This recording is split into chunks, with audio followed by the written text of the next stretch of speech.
रानी, अचानक कबीर चाचा के का हो गई? चाचा जुमा की नमाज पढ़े खातिर मस्जिद गए रहनी और जब वापस आई नहीं पता ना कैसे चक्कर खा के गिर गई नहीं। वो कहा ना राजा भैया, चाचा के बहुत दिन से हार्ट के प्रॉब्लम बा। ए डॉक्टर साहब, कंडीशन क्वेश्चन बा यहाँ के?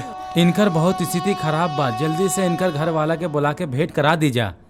इनकर बच्चे के बहुत कम उम्मीद बा। हे बाबू, इनका तय लड़का बा रहमान और वो परिवार के साथ दुबई में रहेला। तो बात करी ना चाचा। हाँ चलो, नंबर देते नहीं। नंबर दी। चलो अब अब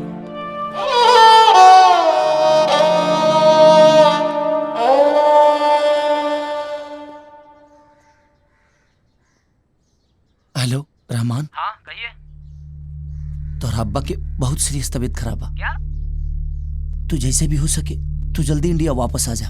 अरे बुढ़ारी में तो ये सब होता रहता है, अभी तो हम नहीं आ पाएंगे। लेकिन कम से कम एक बार फोन से तो बात कर ला। अरे उनसे बात करने का मतलब है दुबई पैदल जाने के बराबर, और फिर पुराना गाना गाने लगेंगे वो, ऐसे ही फिर दिमाग खराब हो जाएगा। ऐसे कोई जरूरत है तो बोलिए, कुछ पैसा ट्रांसफर कर देते हैं हम, बाकी आप देख लीजिएगा। रहमान तू हेलो हेलो।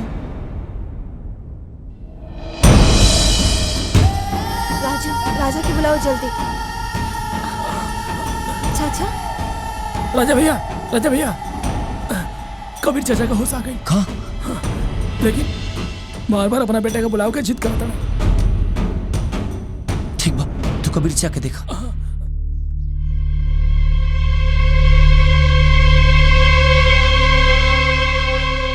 राजा बेटा,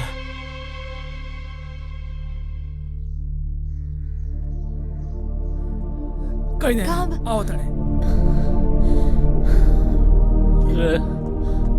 कबीर भाई, ए कबीर भाई, हाय देखा रहमान तार लाइन पे बड़ा बतियावो। लो हेलो, बोलो बोलो। हाँ रहमान, का हाल चाल बा बेटा? हम ठीक बनी अब्बा।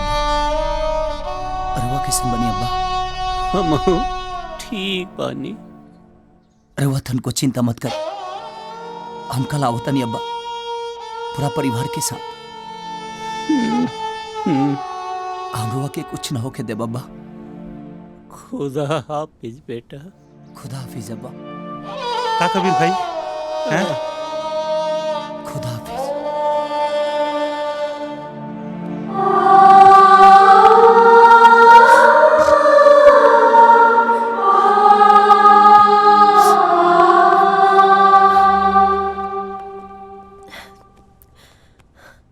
कबीर चाचा, रहमान से बात भइला ना? बेटा हम जाना तानी, वो अल्फाज भले हमरे बेटा के रहे, बाकी फोन पे तू ही हमसे बतियावत रहला। बेटा तोरा सांस से हम पहचान गई नहीं, वो हरामखोर हमरा से ना बात करे चाहत, कोनो बात ना, लेकिन तू हमके सुकून देवे के प्रयास कैला, ये बहुत बा, बहुत बा। ना मुराद के तो हम ही बतावल चाहते हैं कि हमें जा बहुत खुशी से मरता नहीं बेटा। तो फिर रोत कहे बनी चाचा? हम तो कम वक्त खातिर रोवत नहीं बेटा, वो कर गुजारा कैसे हुई आश्रम में बेटा।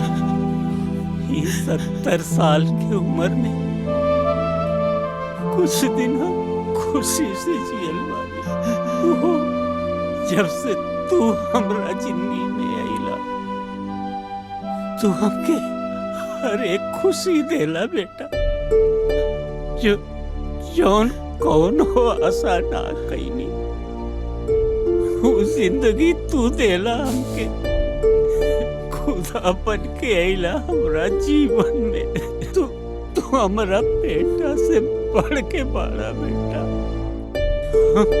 हम अगर तुम्हारा जन्म लेनी तो हम तो बेटा बन के आए। तोहार एहसान चुकावे खातिर बेटा, एहसान। डॉक्टर कबीर चाचा, चाचा कबीर चाचा, चाचा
हमनी के कौन जन्नत के सैर कराई?